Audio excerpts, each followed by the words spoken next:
All right, Nathan, what are we doing today? All right, so we're back on the LS again today.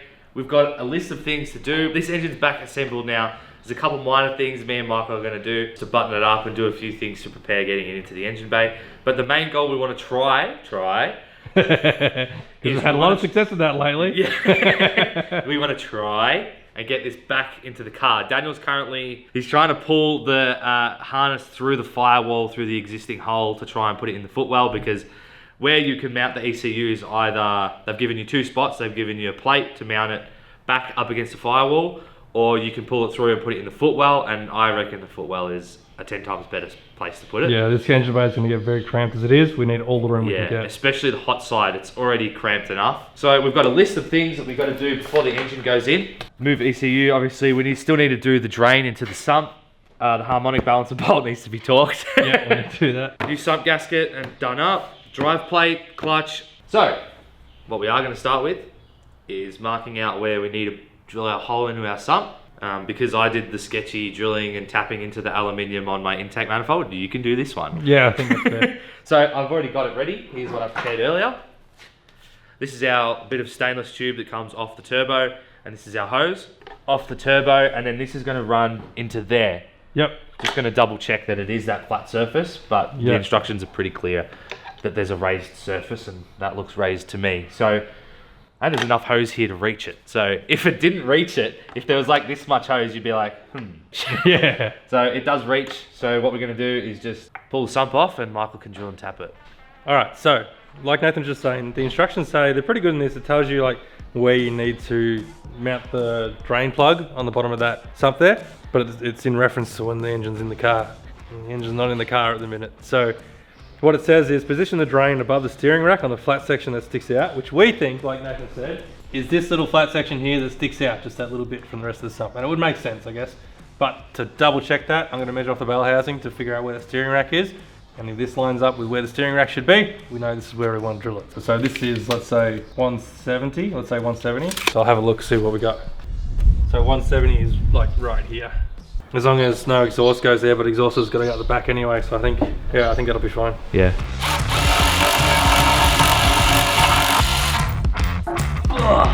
Got that? It's got to be there. It has to be there. It has to be, because it can't be there because there's a rib going across it. Yep. Yep, looks like it's there. Big rib.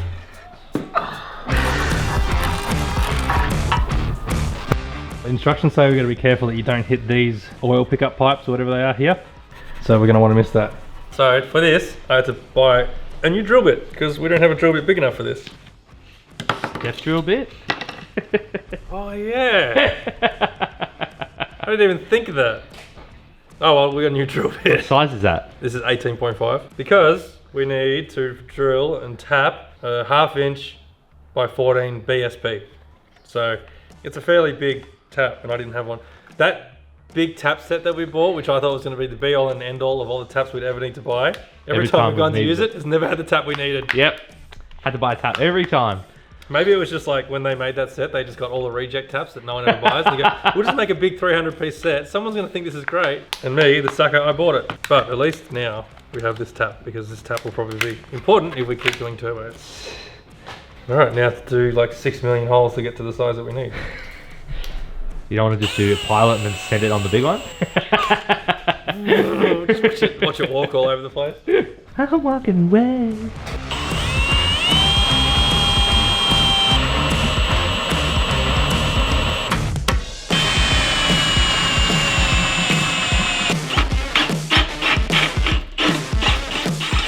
Did it just go through? Yeah.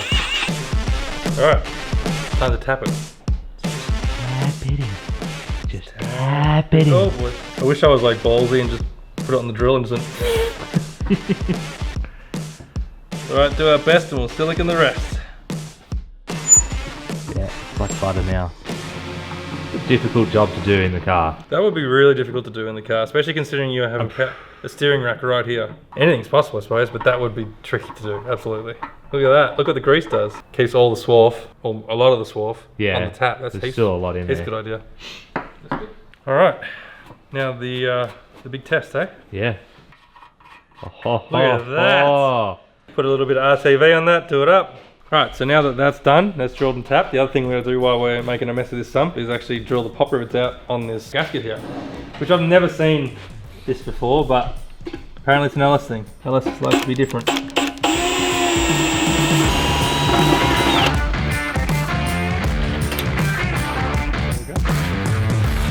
Jesus Christ, come on, good. So what I've done is I've just put a bit of goop where the block meets the rear cover and the front timing case cover as well. They're known to leak there, so we're going to do that just for a bit of added security. But we're ready to put it on. I think so, yeah. We'll get the new gasket and...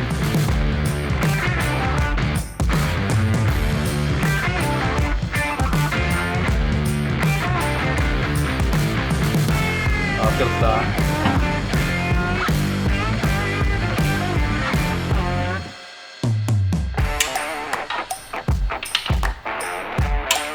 Lovely. Done. Now we're on to the next biggest thing, which is probably going to be our hardest thing of the day by the looks of it. Installing a bloody clutch. So, this is an extreme twin plate clutch. It is way more complicated than any clutch I've ever seen before because it's a hydraulic throwout, it's twin plate. I've never dealt with a twin plate, have you? Daniel and I have been reading through the instructions and they're pretty full on and there's a lot to consider when we're doing this. So we're going to take this slow and go step by step to make sure that we get this right. We really should be looking at doing the slave cylinder first and getting that sorted because there's no point pulling this apart while we've got all this here. So maybe we leave this as it is, focus on the slave cylinder and get that done, and then we can come do this because otherwise we're going to have pieces everywhere. So let's slide that side and let's look at this. Yeah, it goes that way though, you're right. By the photo. That goes in this way, I would say. Yeah, it does, like that. You're right. Yeah, and it clips in. Oh, this will be easy. We're already halfway there. I don't know what you're worried about. Data. Let's go pull that one out. You jump in there, tell me what size you need. Yeah, let's go have a look. Just palm that off. It's tight in there, huh? Yeah, I know. We should have pulled the gearbox out. There's a bleed line. There's a bleed line that goes to the top. Right, so Nathan managed to pull out a circlip that goes in there. Now we're going to see if we can pull that apart. Although it doesn't look like it wants to. No, it doesn't. Oh, I don't know. There's There part we go. separates. There we go. Clutch fluid everywhere. Here's effectively your torque converter. How much easier would a torque converter be right now? Yeah, I know, yeah. Cool. Alright, well, let's put the stand back in it and we'll go up with the car and see if we can pull this line up the side of the gearbox. Yeah. Alright, so this did have some sort of an aftermarket clutch in it already, so you can tell whoever did this conversion has already played with it. That's why everything's held in by zip ties and not actually bolted down at all. So we're going to have to clean all this up and try and make sense of how it all works and go from there, basically, which just makes trying to do what looks like a complicated clutch install even more fun. I don't know what that does, but it can just go up there for the minute. We'll Where's that just screw? push that. I see that it's got these little tongs here. Oh, look at you go. And watch it drain fluid everywhere. Yep. Do you want to get the saucepan? Where's the saucepan? Tell my arm, no! Did it start going? Yeah. Oh, the good news is there's not much left. Bastard. How good a manual say? You can't get this out. Yeah, because I think you're supposed to have the You got to separate bell it. housing off. We'll just cut it. Cause I'll just, Before we cut it, let's just make sure we're not reusing that piece. Yeah, all right. Well, we can just leave it hanging now. It's undone. Yeah. So I'm going to cut this line. We've looked at the new one and it's all like braided soft line and it's got fittings on it. So we should just be able to sneak it through this hole. No issues. I'm just going to cut this, which these are probably not going to cut it. So we don't need this line anymore. Alright, so the reason why Nathan just cut that and we didn't take the bell housing off, as the instructions say that we should do, is we're going to try to do this lazy again. We know that the easiest way to get this engine in is probably to pull the K-frame back out, gearbox and everything, mount it all off the car and then put it all back in. But because we already have the engine out and we sort of pulled it out, we have an idea on how we think we can go putting it back in. We think we're just going to try to put it back in with the K-frame in because it's a whole lot more work now to pull this K-frame out and disconnect all the other stuff that's connected to the K-frame. So we're going to try and put it back in with the K-frame still in place. That could be a disaster. We could be wrong. If it's a disaster, then we do it. Then we'll pull it out then. But for now, we're going to try and keep everything as together as possible. So that is why we're leaving the bell housing and transmission in for the minute. And we'll see how long it takes that to bite us in the ass. Yeah. All right, let's do it. So I'm going to start looking at putting on the new concentric slave cylinder, whatever, unit. So what happens is there's a kit, it has spacers, The instructions are really detailed. Not simple, but like really detailed, and you just follow it to a T. So what I am gonna do, not follow the instructions, and I'm gonna fit the bleed. I'm gonna fit the bleeder line now, just because. I'm gonna just do it now and feed it through the hole. This little adapter comes off. I'm guessing this is an adapter for something else. And this line just simply goes into that. Don't forget the copper washer. So this is purely just bleeding the clutch, crack it on and off. So this needs to go into like a high spot. So while Nathan is trying to figure that out, I'm gonna have a look at the spacers that we need to use because I got the easy job. So it comes with 2. Turns out if you get 2 in the kit, you use 2. You don't like pick one depending on your application. They figure that all out for you at the factory. So this will go behind here like that. We have new bolts to go in like that. And this will bolt directly to the gearbox over there. Crawl up in there, put it in, torque it. We should be good to go on that department. And we can put these line on to the old lines, and then we should be fine. Right. Top hole, you said, huh? Yeah, boy. Why are we doing this from the bottom? This is so much harder. Oh, it fits. Oh, thank the Lord. Hey, I did the rest myself. Eh. You want to pull it? No, I got it. How did I get into this? Is your idea to do it like this? Why am I stuck it in now? Done. We're good. Now what? That clutch line, the bleeder line, Nath, is on a bit of an angle. What do you mean? That was top line, 100%, yeah? Yeah. Oh no! What? It's not the right top line, there's 2 lines. Yeah, it goes at the top hole. There's 2 holes. No, there's 3 holes. What? There's 3 holes. Yeah, but is it the top or left? It's the top one. Oh, hang on a second. Is it top or bottom middle top? Oh. Yep. No, that's the wrong one. I thought so. Yeah. So what I'm going to do while Michael is swan diving into the K-frame, I'm going to give him the clutch line. So the clutch line is 2 banjo fitting ends, and it has like a converter type thing that goes into the original clutch fitting. So this will pop into the original clutch fitting with an R-clip. And then we've got this banjo fitting, which we have a bolt that'll go straight into the slave cylinder. And then we just slip this thing over it, and we should be done with this part of the clutch. Okay. Alright, you good, boy? Alright, so I've got, that's the bleed line there. That's the bleed line, just leave that hanging. So what I'm going to hand you is our clutch line. Okay, yeah. Here's our bolt. So a washer on each side. Yeah. Thank you. So it just slides on. Sits in there, and that's it. pretty much it. Oh, there we go. That's it. Cool. Onto the clutch. Alright, well, now it's time to start looking at getting this engine on the crane. Yeah. So what we're going to do is bolt these brackets on, so we can lift the engine. But these are obviously going to stay on, so I'm just going to bolt them on permanently. So we need this bracket on. And there's another one that goes at the back here, so we can lift the engine and focus on getting the clutch assembly on. Yep. And then we can look at getting it in the car. Handles. Alrighty. Alrighty. We should probably run some tape over the intake just to cover that up. So and drop some bolts in it, and get now the leveler we're ready out. to lift her up.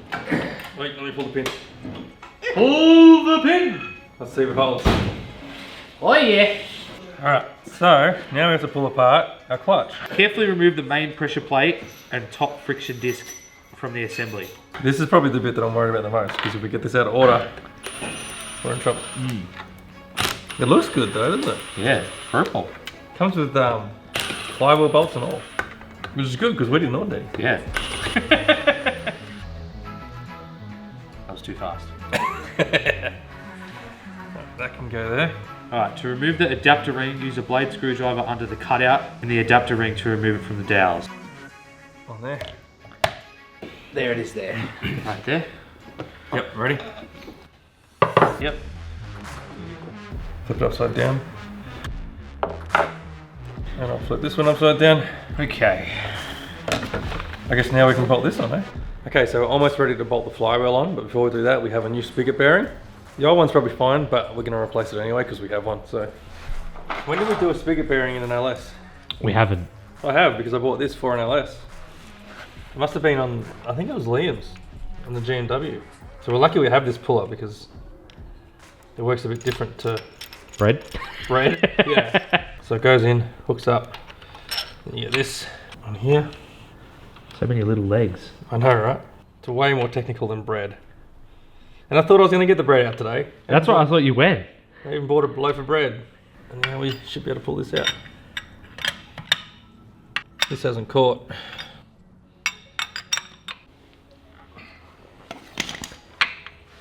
Try again. No. Does not want to come, does it? Because it's just slipping straight off. No matter how much I tighten these. See, these are fairly rounded off too. Yeah. Oh, do we just leave a spigot bearing in it? This tool, the like little hooks on these was pretty rounded over, so I've tried to like grind them up a bit and make them a little bit sharper. So I'll have another crack. And if this don't work, we all know what that means. The spigot bearing stays in there. Come on, please work this time. Oh, it feels like it's catching. It's not catching. No, that's not coming out. So we're just gonna leave that. We don't have a tool and we don't have time to go get a tool, so we're just gonna have to leave that. It was never a problem to begin with. That never squeaked or anything or squealed, so if it becomes a problem in the future, then we have to deal with it in the future.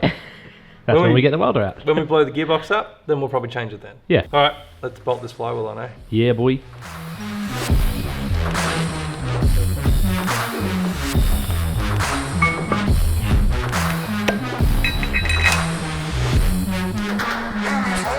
Now what we are going to do is we're going to cross another thing off our list after this is torqued up.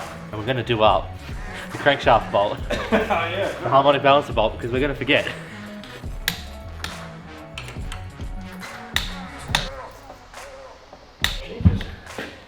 So we've done up the harmonic balancer bolt. Now what we're going to do is continue assembling the clutch.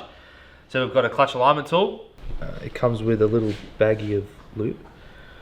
It says to lube each of the splines before we put them on. Is that the right way? Yeah, it says transmission side. How good is that? Next.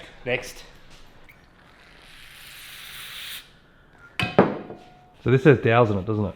Yeah, and this is what matters where the lines line up. So yeah. Near your hand. Near my hand. There we go. Very tiny dowels, but they're there. Oh, it's hard to bloody. You're too high.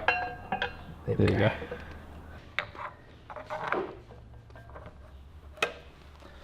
Nice. Oh, all right. Uno finale. Did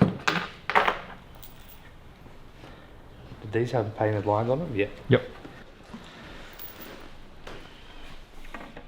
I'll get one. This is a lengthy process, isn't it? It is. And you just got to keep making sure that that adjuster goes in and out, yeah? Yeah. It's got pressure on it now, like. That's good.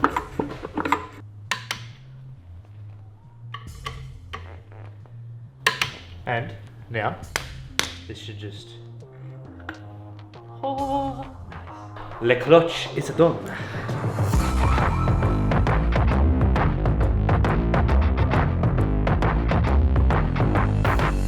We're taking a gamble on trying to get this in. Yeah.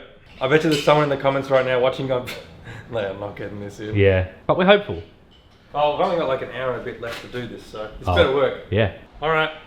Are we ready to try the impossible? Are we 100% sure that we've forgotten stuff? Because that's the important thing here. I'm pretty 100% sure. I know, my voice is going on me. I'm that excited.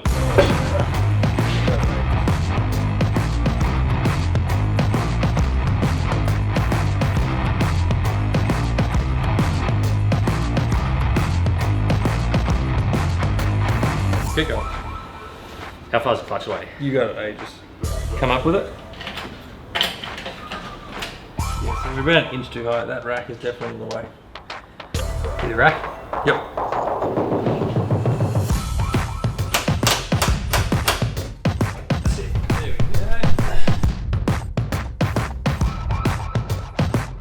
Pull the K-frame out. Nah, it's in. Oi! Hey. Push at the top. Yep, go. That's it. Yes! See? You just have to say, let's pull the K-frame out. Good work. All right. Well done, guys. Where are these bolts? I whispered to the crane, I was like, just drop her in. And I went down and just went, all right, someone put the bolts in and someone slip in the engine mounts. So what we're doing is we're slipping in a set of tough mounts. The factory ones aren't really going to be up to the chop, and these are a lot more smaller and nicer. You can see the difference. Yeah, there's a massive difference. Jason from Tough Mount sent us these. Thanks very much, Jason. We've run these in a few cars now, and we haven't had an issue with them. So Yep. we're going to slip these in now. We've got one side in. Because it's pin. It's a real pain in the ass to try and get them in. So we're just going to separate the two halves and get one side in, and then hopefully just slip this over the other side. Yep. So where's the locating pin? All right, well the engine is sitting on its new tough mounts. Finally, crane away. So now we're going to finish off all the bolts underneath it. And I reckon we might be calling it a day after that. So what are you putting in the bottom bolts now? Yeah. There's no torque setting apparently. In instructions it literally No, it says says use ugga-dugga. use as tight as you can go. Yeah. Oh yeah! Now let's try to get this rack back in and hope we didn't make a grave mistake. That was easy. To me. That's it. Done.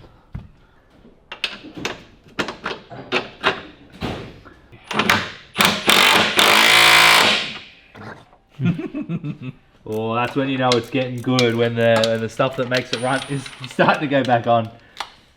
All right, well, the intake manifold is on, but this is as far as we're going to get today. We couldn't help ourselves. We had to bolt the turbo back on because, well, for science. For the first time we've been able to bolt this in because Nathan and I bent this AC line out of the way earlier. Nathan wanted to kink it over, but we negotiated. I heard if you put a little slit into it and bend it over, it bends better. But it's looking good. It looks good. It looks tough. It does. And yeah, so far it's going well. Yeah, so now it's kind of just button up things, put the radiator in, rip the bar off so we can mount the intercooler and route some intercooler piping. But it's kind of just your fiddly bits now. Build an exhaust, Put the injectors in, put the injectors in, run the fuel system. So I think we're looking pretty good. Yeah, I'm actually really happy with what we got today. Yeah. And the engine's back in the car. Yeah, exactly. Engine's back in the car. And now we can start bolting stuff up. Yeah. Fun part. That's it for today. We're going to call it here. We've reached the goal that we wanted to, which was get the engine in without dropping the K-frame. Yeah, it can be done, people. It can be done. It was pretty easy, actually, so it turned out pretty well. Be sure to head over to the Hackshop Garage website, where you can buy some jumpers and t-shirts and all that stuff, and stickers.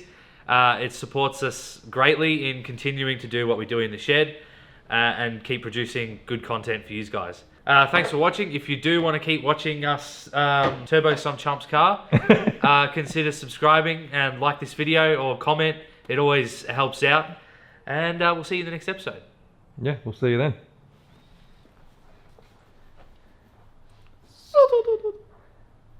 It's not going to sound like that, is it? It's going to be like... Not even. You're not going to hear it. I don't think you'll hear it. You're not singing the song.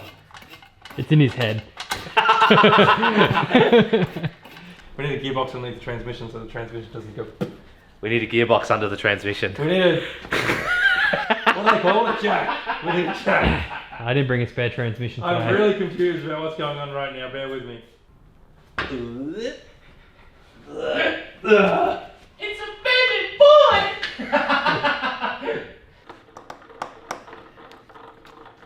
Hello! Still removing the clutch assembly from the box. Hang on. Oh dear. What's your problem? GoPro's doing GoPro things. Oh. I'm always in charge of the... Okay, you Yes, go. no, it's cold out here, you can go. No, you go. Let someone go. Just you, mate. Just you. What about me? It isn't fair that I had nothing. Can't you see? Can't you see? I want to leave. Loki, can you pick up your toy, please, mate? This isn't the playground. Pick up your toy. Get your toy. Take your platypus and take it outside, please. Have a go. Go. Take it outside. Good boy. Loves the turbo LS, that dog.